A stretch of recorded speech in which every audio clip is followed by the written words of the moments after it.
a necromancer, mortician, and medium. Please welcome Mortellus. Mortellus, thank you for joining us here at Oculus Alchemy. In your book, you state that mediumship could be reasonably defined as necromancy circumstantially. And I don't think that mediumship isn't necromancy. Could you please explain this to us? Necromancy is defined, if you want to break down the etymology of the word, as a kind of divination, thus the suffix mancy. Mediumship is, of course, a psychic ability. It is a kind of divination, but your method is through the dead. And the same is true of necromancy. What you are gaining in both necromancy and mediumship is new information, even if that information is just the experiences of the dead and what they're sharing with you. So by and large, they're just two sides of the same coin, if not the same side altogether. When I think of necromancy, I think of that famous picture of John Dee and Edward Kelly. Everybody thinks of that photo, I think, when they think about necromancy, which is funny because you have this entire generation who thinks of necromancy and they think of video games or tabletop RPGs, or they think of Kelly and Dee, who were sort of at their core Catholics in a different hat, or we think of grimoire from the 1500s, which themselves were quite Christianized or written by popes and meant to be sort of anti-pagan propaganda. Those types of images of circle casting, you see them a lot when you're talking about sort of pseudo-Catholic practice, or those origins in high occultism, that sort of thing, because it derives from Solomonic magic. And while you do see that kind of circle casting in necromancy, I don't necessarily think it's necessary.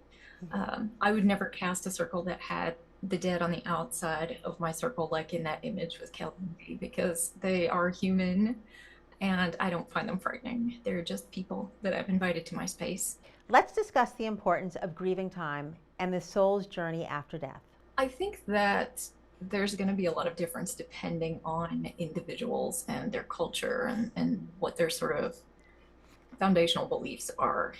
For example, it's a very modern and very Christian idea to think of the soul as one thing. I think a lot of people have this sort of inner conflict between the idea of reincarnation or haunting or spirit guides and those sorts of things, because how can we be in so many places at once? But when we sort of roll back the clock to earlier ways of thinking, we see these ideas of the soul in many parts. For me, I ascribe to the Kemetic belief of the soul in 9 parts, which is a great many pieces of you to sort of process in death and interact with your families or your afterlife and so on. But when we're talking about that journey, there is this sort of process, I believe, that the soul goes through after death, where you're sort of, working through your own understanding of who and where you are now. And I think that in a mundane way, we all need to sort of grieve practically. And as a death care worker, that's really important to me when people reach out talking about, contacting a loved one who was recently deceased. I always tell them, call me back in 3 months, because I want people to take that time to grieve in a really natural and mundane sort of way. But I think the dead need that time as well. So I always communicate that across the board. If you don't take that time for you, you're not going to have the healing that you need to live your life in a mentally healthy kind of way. But also the dead need that space as well to get their footing. Thank you. I love how you explained that. That's very, very important. Let's speak about the concept of healing and health gained through practicing necromancy. You see a lot of healing in necromancy and death work, particularly if you look at sort of Nordic, Scandinavian kind of magic. Particularly, you see a lot of things where you're sort of calling on the dead to sort of intercede on your behalf to take on qualities of what you're experiencing. I think that for them, they are past pain and suffering. They are already embodying death, so pain is meaningless to them. So if we can give them good service and offerings in trade while asking them to stand in for us and take some of that pain I think that's a really meaningful sort of way to use necromancy and healing work. I also do believe there are some necromantic benefits to working with people in palliative care and hospice care when you're talking about, moving on in a way that is best for the dying and for the bereaved, and taking that space to sort of explain what they might expect. Is it safe to work with items that the deceased have left behind, like clothing, jewelry, etc.? I think when people think of necromancy, there is this idea that they're, grave robbing, digging up loved ones to take their things or their bones or whatever. But I'm always a big advocate of the estate sale. Also, it's a great way to support the recently bereaved. If you've just lost a loved one, there's always financial obligations associated with that are so hard on families. But if you, as a necromancer, can go out there and support those families by buying items that they no longer need and giving them the financial benefit of that, it's a great way to recycle and help families. To your question about safety, of course it's safe. We take things from the dead all the time. We just don't think about it in the same way unless we're talking about magic. If you had a loved one that passed away tomorrow, you might be asked if you want a piece of jewelry or a piece of clothing or a chair or whatever item from their home, and we don't ask ourselves if that's safe because we know the person.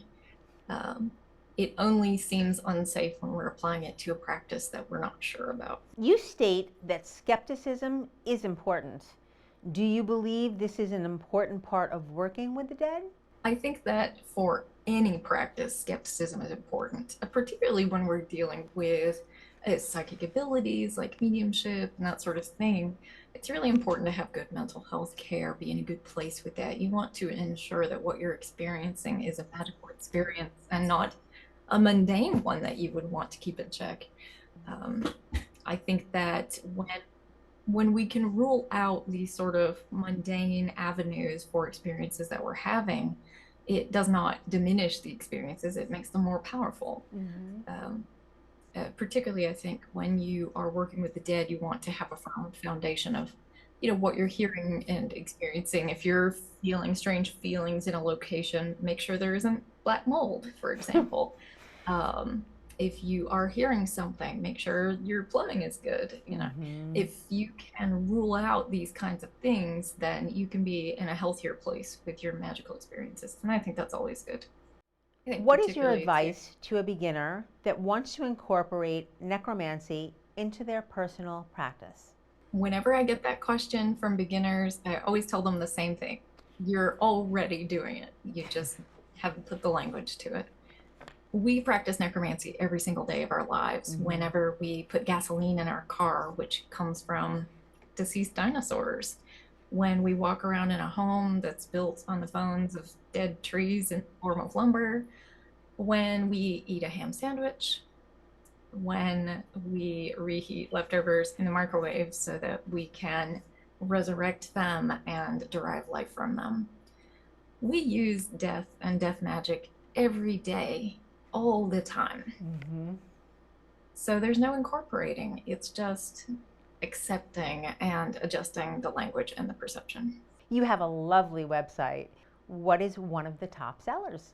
Being sort of a one-man band, so to speak, I feel like I have a terrible sort of viewpoint on that, but popular items, probably candles. I always say my website is an excuse to put all my hobbies to work for me. I enjoy candle making, and I never realized people would care about them the same way that I do before I put them on my website. But I'm very big in recycling. I think necromancy is inherently recycling. If it's the deceased or if it's an old piece of wood, we're giving new things new life from something sort of forgotten and old, right? So when I make my candles, I take pieces of used casket, used. Someone was either buried in them or prepared for a wake or viewing in them. I claim them from funeral homes to keep them from going into landfills. and I make lots of goods out of them. And one of the things I make from them is I slice them into thin strips that I use to make wood wicks for my candles, and Oh, put a wow. lot of magic and love into them that way. So um, people tend to enjoy them, which makes me very happy. Can you share with us some of your future plans or a project that you are currently working on? Lately, I've been putting a lot of time and energy into Patreon, so people can find me there and see sort of all the behind the scenes stuff I've been doing. I've been making a lot of videos and resources. Um, I am currently working on an expanded edition of Do I Have to Wear Black for Crossed Crow books. And I am working on a third manuscript, getting that prepared for next year, which I'm pretty excited about. Um, and of course, just planning for events and book signings and all that fun, happy jazz. It's always exciting to get to go out there and meet people